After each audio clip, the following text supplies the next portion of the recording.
Good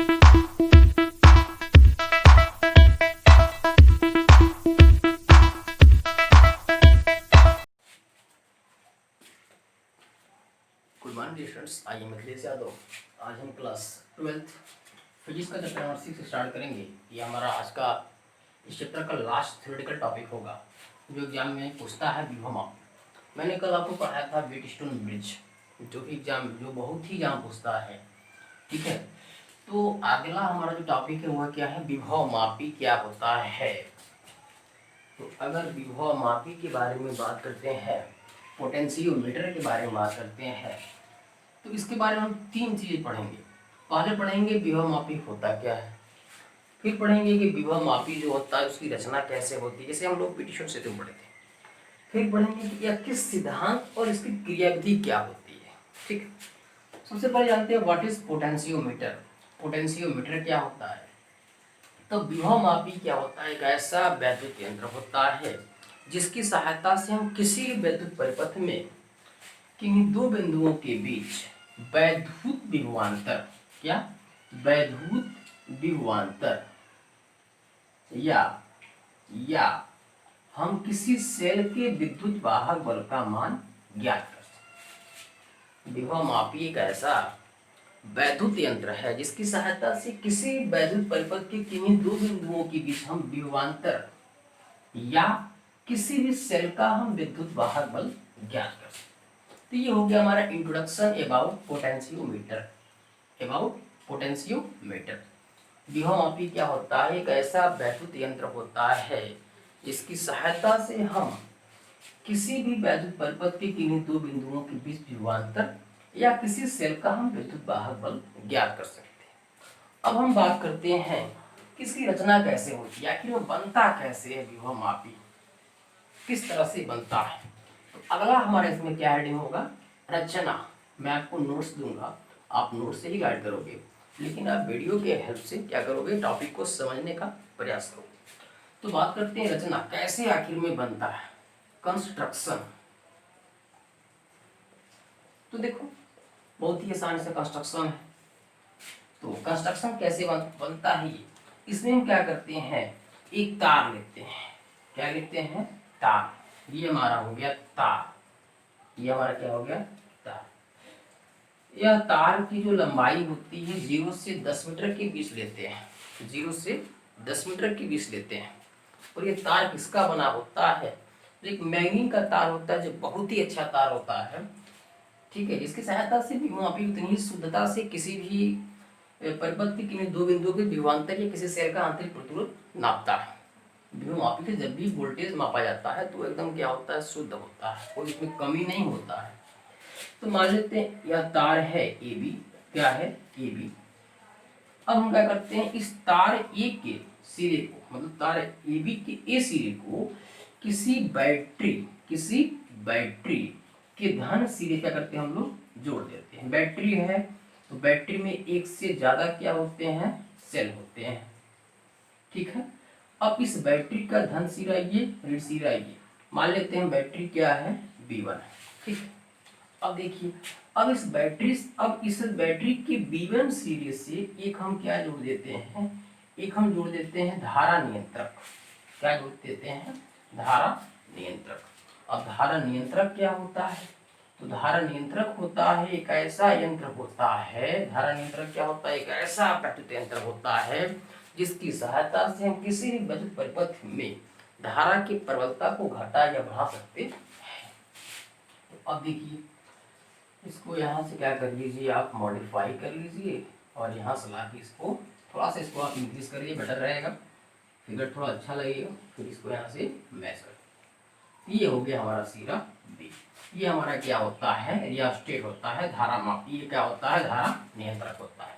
ठीक है, क्या किया हमने, एक वायर लिया ए बी, इस वायर ए बी के ए सिरे को किसी बैटरी B1 के धन सिरे से जोड़ दिया और इसके ऋण सिरे से धारा नियंत्रक को जोड़ते हुए इस तार को मैंने इस तार के B सिरे से जोड़ दिया।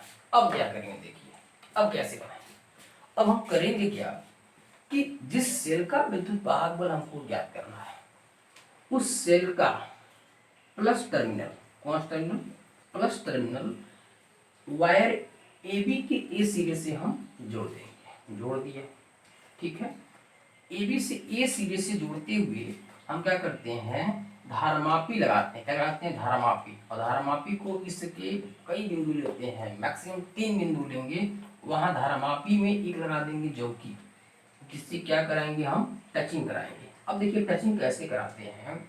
मान लीजिए पहला एक बिंदु यहाँ पर हम ले लेते हैं, कह लेते हैं बिंदु यहाँ पे, एक बिंदु यहाँ पर जे, और यहाँ क्या है J2। तो अगर जे की बात करेंगे, क्या बात करेंगे, जे की, यहाँ पर धारामापी किलोमीटर बोलते हैं दिस, इसको बनाना है तो इसको यहाँ गोला बनाइए, यहाँ भी क्या लगा है, गोला किलोमीटर दिस, और यहाँ पर क्या करिए आप, दिस गोला जी दिस, इसको यहाँ से मैच कर दीजिए, ओके। तो आप यहाँ अगर देखेंगे ये आपका प्लस सिरा, ये माइनस सिरा, इसका भी भाग मान लेते हैं क्या है, ई है। तो ये आपका इसमें J1 J और J2 जो होता है जौकी बोलते हैं, इसको टचिंग कराते हैं, किसी परिपथ में टचिंग करने के लिए हम जौकी का प्रयोग करते हैं। तो ये हमारा क्या हो गया, ये हमारा हो गया विभवमापी का चित्र। विभवमापी का चित्र कैसे बना है, मैंने एक तार ए बी लिया, इस तार ए बी के ए सिरे को किसी बैटरी B1 के धन सिरे से जोड़ दिया, फिर इस बैटरी B1 की ऋण सिरे से धारा यंत्र को जोड़ते हुए उसे हम क्या कर दिए, तार ए बी की बी सिरे से जोड़ दिया। अब हमको जिस सिरे का विद्युत वाहक बल ज्ञात करना है उसके धन सिरे को तार ए बी के ए सिरे से मैंने जोड़ दिया, फिर तार ए, फिर उसके ऋण टर्मिनल को, जिस सिरे का विद्युत वाहक निकालना है उसके ऋण सिरे को धारमापी से जोड़ते हुए क्या कर देते हैं, हम लोग जौकी से जोड़ देते हैं, ठीक है। ये हमारा हो गया रचना, इस तरह से हमारा बना। अगला हमारा इसी में टॉपिक होगा कि इसका सिद्धांत और कार्यविधि क्या है, किस सिद्धांत पर कार्य करता है, सिद्धांत एवं कार्यविधि, ठीक है, सिद्धांत एवं कार्यविधि, principle and working, principle and working, आखिर में कैसे हमारा काम करता है, जो हमारा पोटेंशियोमीटर होता है, कैसे आखिर में ये किसी सेल का विद्युत वाहक बल या किसी परिपथ के किन्हीं दो बिंदुओं के बीच वैद्युत विभवांतर का मान बहुत ही शुद्धता से मेजर कर लेता है। तो बात करके देखिए, ये हमारा तार ए बी है, जैसे जैसे हम ए से बी सिरे की ओर बढ़ेंगे, ए से बी सिरे की ओर बढ़ेंगे, जो हमारा विभव का मान होता है वह क्या होता है, जैसे जैसे हम ए सिरे से बी सिरे की ओर बढ़ेंगे तो हमारे विभव का जो मान होता है वो क्या होता है, घटता जाता है, क्या होता है, घटता जाता है। अब अगर क्या होता है, घटता जाता है, देखिए ऊपर जैसे जैसे हम ए से बी सिरे की ओर बढ़ेंगे विभव का मान क्या होगा, घटेगा। क्यों घटेगा, क्योंकि तार की लंबाई क्या हो रही है, बढ़ रही है। तो विभव के मान के बढ़ने से किन्हीं दो बिंदुओं के बीच विभवांतर क्या होगा, बढ़ेगा। प्रूफ कर दो, देखिए जैसे मान लीजिए तार ए बी इज दिस, ठीक है, मैं एक पॉइंट लिया सी, मैं एक पॉइंट लिया डी, एक पर पोटेंशियल मान लीजिए एक, घट रहा है 0.5, घट रहा है 0.5, इन दोनों का डिफरेंस 0.5, इन दोनों का डिफरेंस 0.7, ठीक है, गटर कौन हुआ 0.7। तो पोटेंशियल डिफरेंस क्या होगा आपका, इंक्रीज कर रहा है। देखिए तो जैसे जैसे हम तार ए बी के ए सिरे से बी सिरे की ओर जा रहे हैं विभव पतन का मान तो घट रहा है, परंतु किन दो बिंदुओं के बीच विभवांतर का मान क्या हो रहा है, बढ़ रहा है। तो यहाँ से हम कह सकते हैं कि अब हम क्या करेंगे, यहाँ हमको कुछ कंडीशंस मानने पड़ेंगे। क्या मानने पड़ेंगे, कंडीशन। मान लेते हैं बैटरी B1 हमारा यहाँ पे है, इस बैटरी B1 का विभवांतर जो है, इस हम यहाँ पर टचिंग कहाँ कराएंगे, J1 पे। जो बैटरी B1 का विभवांतर है वो इस सेल के विद्युत वाहक बल से क्या है, कम है। तो देखो बैटरी B1 की तरफ धारा कैसे बहेगी, B1 या AEG1 मार्ग से बोल सकते हैं, AEG1 मार्ग इधर से, और बैटरी B1 का ये हो गया, और हमारा जो क्या है, हमारा जो सेल है इसके कारण जो धारा बहेगी J1EA मार्ग से। बैटरी अगर B1 की कारण अगर बात करेंगे तो हमारा जो करंट हमेशा होता है प्लस से माइनस की ओर फ्लो होता है, तो ई J1 मार्ग से, लेकिन हमारा जो सेल लगा हुआ है E जिसका विद्युत वाहक बल है उसके कारण जो धारा बहेगी J1 ये मार्ग से ऐसे बहेगी। तो यहाँ पर हम केस यह लेके चलेंगे कि A और J1 के बीच जो विभवांतर बैटरी के कारण है वह सेल के विद्युत वाहक बल से कम है। तो इस कारण होगा क्या कि अगर इसका वैल्यू हो गया ज़्यादा, इसका वैल्यू मतलब इसका विद्युत वाहक बल हो गया ज़्यादा, तो इसमें बरियार मतलब मजबूत कौन हुआ, आपका सेल हुआ। तो इस कंडीशन में क्या होगा, किसकी धारा की प्रधानता होगी, तो इस कंडीशन में सेल के विद्युत वाहक बल मतलब सेल की धारा की क्या होगी, प्रधानता होगी। ये पहला हमारा केस हो गया।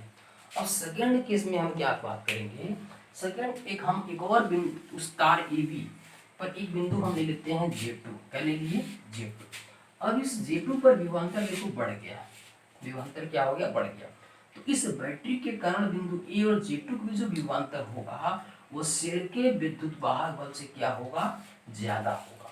तो इस कंडीशन में क्या होगा, इसके कारण धारा बहेगी इस मार्ग से J2 मार्ग से, इसके कारण J2 ये मार्ग से, लेकिन प्रधानता किसकी होगी, वो बैटरी के द्वारा जो धारा बह रही है J2 मार्ग से, उसके कारण धारा उसकी धारा क्या होगी, प्रधानता। पहले केस में सेल के कारण धारा की प्रधानता थी और दूसरे केस में किसके कारण धारा की प्रधानता है, तो हमारा सेल के कारण, दूसरे केस में हमारा बैटरी के कारण। अब थोड़ा सोचिए, इस J1 और J2 के बीच एक ऐसा बिंदु हमको अवश्य मिलेगा, विक्षेप होगा, ध्यान रखिएगा। जैसे पहले वाले में जो विक्षेप इस धारामापी में होगा वो होगा विक्षेप होगा, लेकिन दूसरे वाले में जस्ट उसके विपरीत विक्षेप होगा। इसके कारण धारा ऐसे बहेगी और इसके कारण धारा ऐसे, इसमें ऐसे बहेगी, ऐसे आई ना, और इसमें ऐसे। अब बात करते हैं कि हमको J1 और J2 के बीच एक ऐसा बिंदु अवश्य मिलेगा जिस पर इस धारामापी में कोई विक्षेप उत्पन्न नहीं होगा। इस कंडीशन में होगा क्या कि इस बैटरी का जो विभवांतर इस पॉइंट पे होगा वह इस सेल के विद्युत वाहक बल के बराबर होगा, और यही हम इसको क्या कर लेंगे, मेजर कर लेंगे। जैसे ही हमको मिल जाएगा पॉइंट जे पर हम विभवांतर को कैलकुलेट कर सकते हैं। जो विभवांतर होगा वही सेल का क्या होगा, विद्युत वाहक बल होगा। और यहीं से मैंने आपको आगे थोड़ा सा और वेरीफाई कराया है। विभव प्रवणता का थोड़ा सा नॉलेज मैं आपको दिया हूँ। विभव प्रवणता क्या होता है, तो तार AB के प्रति एकांक लंबाई में विभव पतन को ही हम क्या करते हैं, विभव प्रवणता कहते हैं। मैंने आपको बताया होगा जो विभव प्रवणता होता है, विभव प्रवणता जो होता है वो क्या होता है, K इक्वल टू होता है V/L, then this imply V equal to KL। Okay, अब आगे क्या होता है कि जब हमको पॉइंट J मिल जाएगा तो इस कंडीशन में धारामापी में कोई विक्षेप उत्पन्न नहीं होगा। जब विक्षेप उत्पन्न नहीं होगा तो क्या होगा, तो हमारा जो V का वैल्यू होगा वह E के बराबर होगा। तो इसलिए हम कह सकते हैं V इक्वल टू E होगा एंड दिस इक्वल टू क्या होगा, KL। इस प्रकार से हम किसी भी सेल का विद्युत वाहक बल आसानी से ज्ञात कर सकते हैं। थोड़ा सा आवाज आ रहा होगा, थोड़ा सा समझिएगा। तो मैंने समझा हमने किसी भी सेल का विद्युत वाहक बल ऐसे ज्ञात कर, तो ये हमारा क्या है, विभव मापी। Okay, thank you very much.